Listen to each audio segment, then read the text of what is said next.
Hi guys, hope you're all doing fine today. It's a bit of a different video. I wanted to speak about something quite serious. Before I start, I would like to say I'm not a medical professional, so everything I'm talking about today has been my own personal experience of having a stroke. I've got some notes down here, so please excuse me if I look down. I just don't want to miss anything out because this is very important. The first stroke I had was in 2011, 2012. I woke up in the morning and this side of my face felt numb, just like I had slept on it funny. I got up and got about and had my shower. I was putting my makeup on and I was doing this, I think, something like that, you know, where you put your mascara on, and I noticed this side of my mouth was a lot droopier than this side of my mouth. I smiled and yes, it was a lot droopier. I only knew this was a sign of a stroke because I had been at a conference previously to this, and I had heard a lecture on strokes and the warning signs to look out for. So I went to the local A&E and they were really fantastic. They got me in straight away, got me a CT scan, and it showed that I had actually had what they classed as a TIA, so a mini stroke. This was quite scary. I was only 28, 29 at the time, and strokes were for older people. But due to my heart and lung condition and the way my blood's made up, I always knew that I was at a higher risk of having one, but I never ever thought I would. So as of that day, I was started on a drug called warfarin. Warfarin, well, they call it a blood thinner, but technically it actually breaks down clots or stops clots forming more than thinning the blood. But you have an INR, which is your international normalization ratio, I think it's called, and that depends on how long your blood takes to clot. So a lower INR, your blood's taking longer to clot, and a higher INR, your blood's taking longer to clot. So they wanted mine between 2 and 3. And until it got up to this stage, I had to take injections at home in my stomach. Fragment injections, I'm pretty sure it was at the time. 1 a day, every day, until my INR was above 2. This lasted a week. And then thankfully my INR was up. But I was scared back then. I was scared because I didn't know anyone else really who had had a stroke. I had one friend who had a stroke when she was 19 and she made an absolutely fantastic recovery.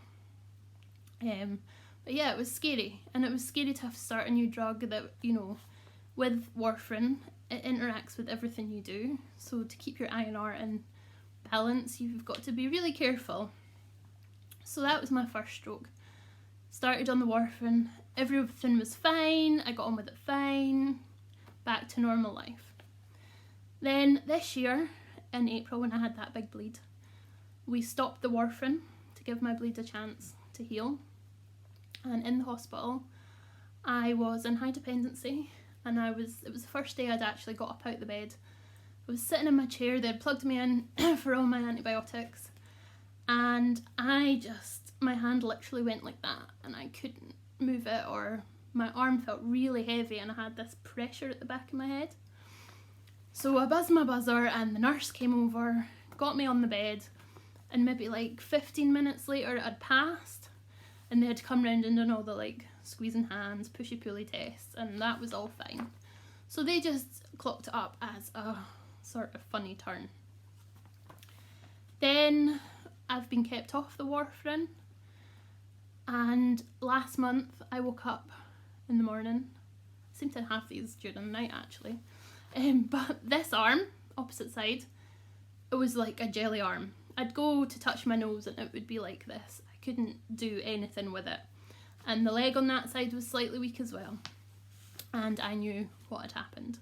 So my partner took me down to the local hospital, and because we live in an island, they phoned over to the big hospital on the mainland, and I was taken over by a helicopter. Straight in, straight through, straight into the CT scanner, given aspirin, high dose aspirin straight away to dissolve the clot, because they were pretty sure that's what it was then. The CT came back that there had been something there, but they wanted to do an MRI the next day just to confirm. MRI confirmed that yes, I had actually had 2 strokes in the night, and I was very lucky to have got when I went. So that's 4 strokes. And not many people can sit here and say I've had 4 strokes and survived, so I do feel very, very thankful and lucky. And as I said before, if it wasn't for the NHS, I probably wouldn't be sitting here. So the 2 I just had a month ago, it took me a couple of days to get the function back. And the doctor came round to speak to me and he said, here's the MRI scan results. The one you had initially, which was on the same side of your brain as the 2 you've just had just now, I want to call that a mini stroke, he said a minor stroke, which is more than a TIA because it's left damage. The one I had in the hospital when I was in high dependency was definitely a stroke because it's caused damage. So he said you've got 4 areas on your brain with brain damage, but you have been very lucky that you've got all your functionings back and everything. So I would like for everybody out there to be very aware of strokes, to be more aware of strokes. The NHS has a thing which they call FAST. So F stands for face. If your face is droopy a bit, or if your friend, you notice when you're out with them they're not quite right and their face is drooping a bit, phone an ambulance. Don't even give it 2 seconds. Phone the ambulance. A is for arms, and the NHS say if you can lift your arms out if one is slightly more going down a bit, or if you can't lift your arms, phone an ambulance. I could lift my arms in all of these strokes, although one, whatever side it was affected on, was really heavy and it kept dropping more than the other one. S stands for speech.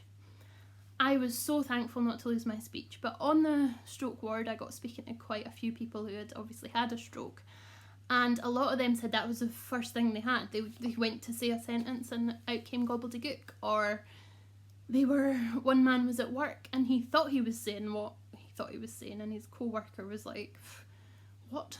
So luckily they phoned an ambulance.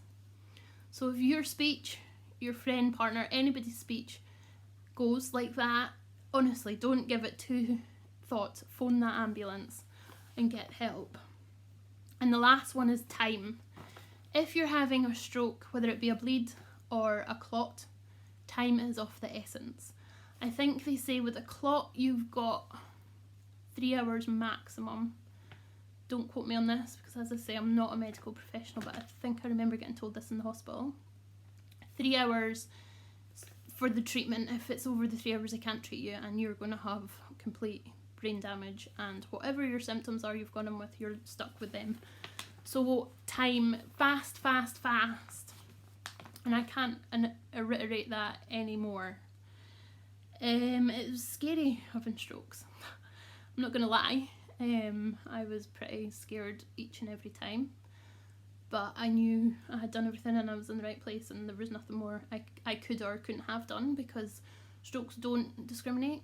They don't care how old you are. They don't care what race you are, whether you're a man or a woman. They don't care. So the 4 things that have come out of having a stroke is, the first thing is you get a lot of people pity. And I know people aren't pitying me. I know they're just being genuinely concerned for me. But you get a lot of people who will say, oh my goodness, I'm so sorry to hear that. You're so young to have a stroke. You're too young to have a stroke. But as I said, strokes don't care. And yes, maybe I am in a younger category than the normal, but you can have a stroke at any age. Another thing is they stop you driving for a month minimum. I was lucky, obviously I got everything back within that month and I was able to drive again. But it's horrible being housebound and you can't get in or out and you have to depend on people.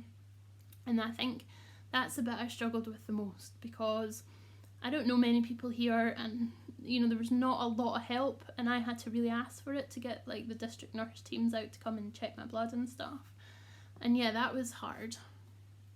And with that, I had been restarted on the warfarin and I was having to get it checked every other day, and I was still doing the home injections, And yeah, just getting someone out, as I said, to come and check the blood was a struggle. But we got there, and I'm thankfully back to driving now, and I'm thankfully back to almost being useful again. The worst thing I'm finding is the exhaustion, and apparently that's what a lot of young people who have a stroke find is the worst part of it. I am constantly exhausted. I've told you this in previous videos, but it is really, really frustrating. But I know I'll get there, and I would just like to say thank you for everyone who was involved in my care. Thanks to my wonderful family and my wonderful friends who got me through it all.